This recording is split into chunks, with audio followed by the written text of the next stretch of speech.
members of the MBA and doctoral classes of 2025, esteemed Alumni Achievement Award recipients, families, friends and loved ones, faculty and staff of Harvard Business School, welcome.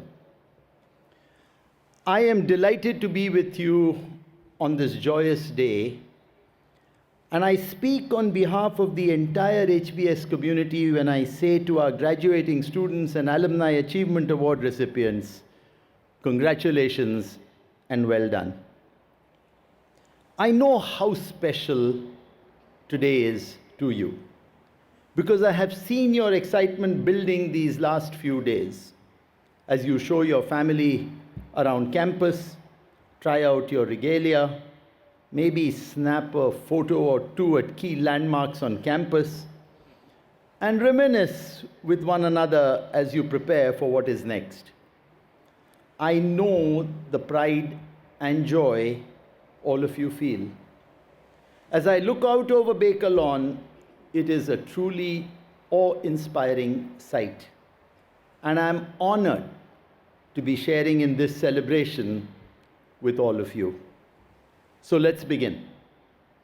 To our graduating students, now would be the perfect time to thank the many people who have supported you and made you who you are today. Mothers and fathers, sisters and brothers, husbands and wives, and partners and children, classmates and friends. They had your back. From where they are sitting, it seems to me, they still have your back. So please stand up, turn around, take a moment now to show to everyone gathered here today how much their love mattered to you and how much they mean to you. Please join me in a heartfelt round of applause.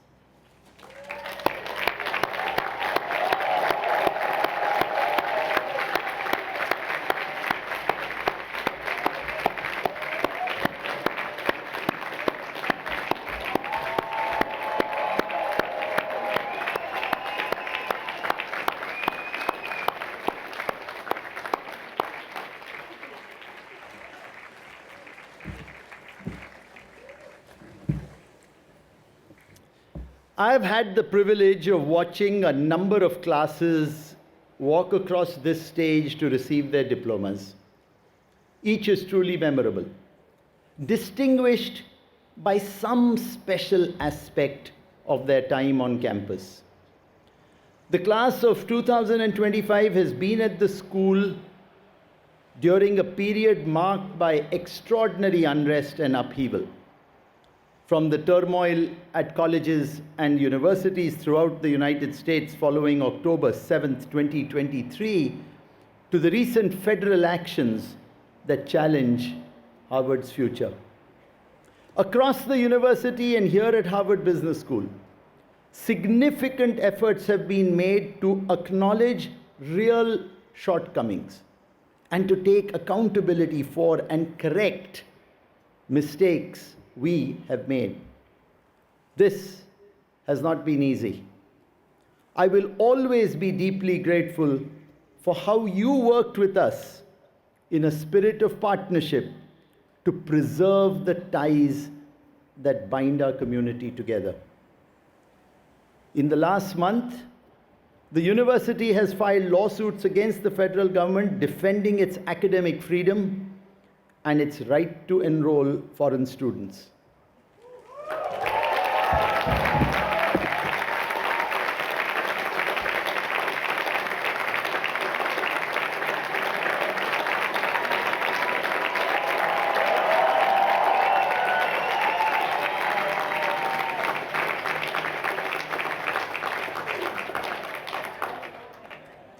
I believe it is vital for Harvard to prevail. At Harvard Business School, our mission is to educate leaders who make a difference in the world. This requires us to be open to the world and open-minded. Academic freedom, deliberation, debate, and discussion are core principles in the search for truth or veritas. They are also the key to innovation, a bedrock for building a better world. Additionally, we simply cannot fulfill our mission without our international students. Students who add immensely to our community and our classrooms. The experience, knowledge, and insights international students bring to case discussions enable all students from the US and around the globe to develop the knowledge, judgment, and skills that are needed to lead in a rapidly changing world. We are a much stronger institution and educate better leaders because of them, because of you.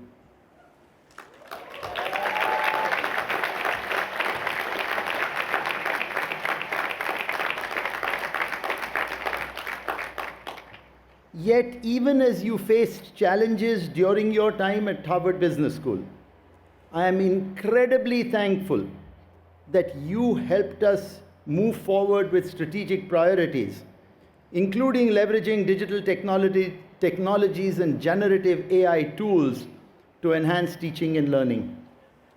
You stand on the cusp of what most acknowledge will be no less significant than the Industrial Revolution, a time when AI and machine learning will transform every aspect of our lives, from learning to how work gets done. Today, I'd like to offer some thoughts on how you approach both the opportunities and the challenges you'll face as you begin your next chapter in your careers. Harvard Business School is itself amid its own transformation. So much of what I have to say comes from personal experiences and observations. My thoughts focus on three qualities we should all seek to embody. And you heard some of them actually spoken about this morning. First, curiosity. Second, adaptability. And third, resilience. Let's start with curiosity. Curiosity is key to understanding the world around us. Curiosity keeps your mind active, impels you to learn new things, prompts you to do old things in new ways, prods you to ask questions others don't think to ask, encourages you to challenge assumptions, and inspires you to seek out people with whom you disagree. If you stay curious, you will experience learning in every interaction and in every setting. So you might ask, how might you develop curiosity? First, don't hesitate to step out of your comfort zone and take paths less traveled. If you do, you will be much better prepared for changes that come your way, especially those you did not see coming. You can do this by broadening your knowledge and skills so you can draw on new information. For example, it's easier to learn about AI agents and its impact on humanity and society if you already have some knowledge about Gen AI. Similarly, you might think about applying knowledge from one area to another. For example, what might you learn from the service at Disney World to improve a retail bank's operations? Second, ask questions and learn to be comfortable with ambiguity. The range of answers you might get to your questions will help you appreciate different viewpoints, often yielding unexpected insights and giving you a much better perspective about the future. But beyond these personal benefits, curiosity is a key leadership skill. The world, as they say, is volatile, uncertain, complex, and ambiguous. The pace of change is fast. Curiosity helps you think about and process what is happening rather than be overwhelmed by it. Embrace change rather than wish it away. Lean into challenges rather than fear them. And envision new opportunities and what is possible rather than get swept up in constraints. The best leaders of tomorrow will be curious learners. When things that worked well in the past don't work now, they ask why. Their curiosity leads them to think about what they might do differently and how they might experiment and learn. They seek to understand what is happening while experiencing joy from the process of discovery. As my colleague Mike Tushman and his co-author Charles O'Reilly have written extensively about, they build organizations that encourage exploration. Some companies like Google, in fact, carve out times for employees to nurture their curiosity, because encouraging curiosity creates excitement and energy in organizations and teams. Steve Jobs famously described curiosity in 4 simple words: stay hungry, stay foolish. Jobs' curiosity led him to imagine how advances in chip technology might enable personal computing. Michael Bloomberg's curiosity about data and information revolutionized the way financial data is disseminated and used. I hope that for you, curiosity continues throughout your professional lives. I hope you are the type of person who's excited by change, who enjoys collecting knowledge, who thrives on ambiguity, and who never stops asking questions. Second, adaptability. While curiosity will help you embrace changes in your environment, your ability to react and respond to those changes requires adaptability. Charles Darwin's work from long ago reminds us that the species most likely to survive are not necessarily the strongest or the most intelligent, but rather the most adaptable. The same is true for organizations in a rapidly changing world. Organizations will need to be agile and nimble to keep up with change. No matter where your career takes you, or what kind of organization you lead, you'll need the ability to react, regroup, change your plan, ask hard questions, find new answers, and try another approach. As a leader, you will need to develop adaptive strategies so the organization is flexible and ready to recalibrate. At a recent HBS event, Arvind Srinivas, the CEO of Perplexity, an AI-powered search engine and chatbot company, said that his strategic planning horizon is just 3 months. Today it seems it is difficult, if not impossible, to have a plan for a year or longer and just stick to it. Adaptive organizations challenge the status quo, test new ideas, gather feedback, and learn. They manage conflict and team dynamics, create a vision for change, and a process to achieve it. The adaptive skills needed are very different from the finely tuned operational skills in most organizations.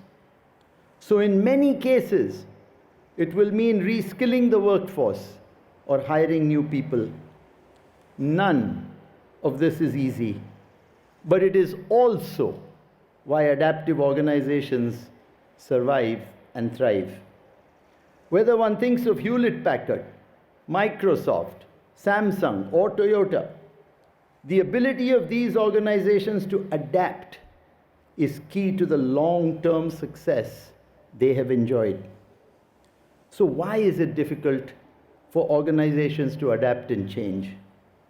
Besides the bias to maintain the status quo, organizations, particularly successful ones, do not see the cost of not adapting. Many people think about adaptability reactively, the ability to be responsive to a change in the environment. An example of this would be how quickly a traditional automobile manufacturer can respond to the introduction of electric vehicles.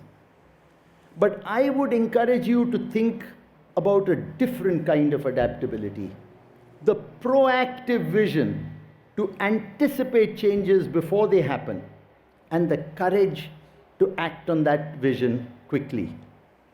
Here I might highlight as an example how one of our alumni, Sal Khan of Khan Academy, was among the first to see how digital technologies and AI might transform education. The first kind of adaptability comes out of necessity, but can sometimes be too late. The second kind of adaptability creates greater opportunity, but requires skilled leadership to execute. I would urge you to grow into this second kind of leader. Third, resiliency. Resiliency is the ability to cope with failure. Some call it perseverance or grit.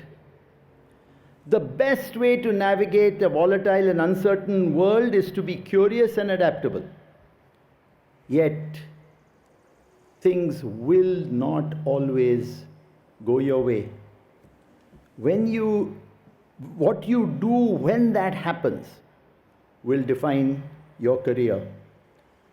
To quote Winston Churchill, success is not final and failure is not fatal. It is the courage to continue that counts. Resilience will allow you to aim high, act boldly, and build the resolve to persevere when you fail. Of all the attributes I admire in leaders and entrepreneurs, resilience is very high on the list. So how can you cultivate resilience? I have two pieces of advice. The first is to take the positives from a failed experience. Inside every failure is an opportunity to learn. As our class day speaker John Rice described, own your own setbacks and refocus your efforts. Get back up and try again. Failure is a necessary part of the long journey towards success because you learn more from failure than from success. Second, think about your broader purpose. Events will not work out as you wish. That fact should in no way diminish the broader purpose of your life and career. Remind yourself about how the education you have been fortunate enough to receive enables you to dream big so you can leave the world in a better place than you found it. This is your purpose and your responsibility to society. David Brooks, the New York Times columnist, offers this advice.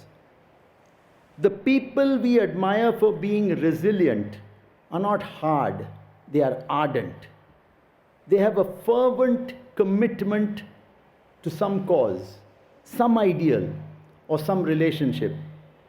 That higher yearning enables them to withstand setbacks, pain, and betrayal. My own experiences in developing new courses in innovation and machine learning at the school were challenging. But I learned from those experiences because I wanted to get it right for my students. Many of the buildings around campus are a testament to the resiliency and spirit of the individuals after whom they are named. Michael Bloomberg of Baker Library Bloomberg Center created a revolutionary financial information business and served as the visionary mayor of New York. You may not know that earlier in his career, he was fired from his first big job at Salomon Brothers. He later wrote, "Getting fired was the best thing that ever happened to me. It opened the door to starting my own company, which I never would have done otherwise." Seth Klarman, benefactor of Klarman Hall, is a legendary value investor. You may not know how often his contrarian streak leads him to appear out of step with the market. Seth advises us what it means to be a resilient investor. What happens when you are wrong is everything in investing. You must construct a portfolio to survive those times. I know your time at Harvard Business School has prepared you to be curious, adaptable, and resilient. These, after all, are core ideals of the school. The case method encourages you to look at problems in new ways, probe more deeply, ask more questions, step out of your comfort zone, and envision new solutions. This is the very essence of curiosity. As alumni, you will gain access to what we are calling the alumni curriculum, a platform that will allow you to continue engaging with our coursework as a lifelong learner. I hope that amid the pressures of careers, families, and busy lives, you will continue to be curious and engage with new content, new ideas, and new cases. You have learned to be adaptable and tolerate ambiguity, knowing there is no single right answer. You have learned from others whose position you do not agree with, and you have had the courage to change your mind. This is a precious gift. Always engage in constructive dialogue, and don't be afraid to change your mind. And you have learned to be resilient. I know things have not always worked out as you wished. Whether it was a grade you received on an exam, the personal challenges you faced, or the hurdles we faced together during the year. But you showed resilience. You never lost sight of the greater purpose of why you were here. You showed a commitment to learning and sustained our community. The 5 recipients of this year's Alumni Achievement Award, Bonnie Cohen, Vittorio Colau, Deborah Farrington, Jeremy Grantham, and John Rice, are terrific examples of individuals who embrace curiosity, adaptability, and resilience. As I read out their citations in just a moment, I encourage you to think about how their curiosity, adaptability, and resilience led them to have fantastic careers in the public, private, and not-for-profit sectors. So, be curious, be adaptable, be resilient. But remember that organizations can exemplify these characteristics too. In this challenging time, we at Harvard Business School are leading with curiosity about what we can do better, adapting to the major shifts and uncertainty we are facing, and being resilient in pursuit of our mission. As you think about the leadership journeys ahead of you, I'd urge you to reflect on what you can do as a leader to infuse these qualities into the teams and organizations you'll be working to shape. Let me end my remarks by returning to what I said when I first welcomed you to campus in fall of 2023, I hope you will never lose sight of the basics. Act with integrity, empathy, and humility. Treat those who you lead with respect. Don't forget to hold the door open for others. Take every opportunity to create purpose and meaning in your life and for others. And as Chris Hood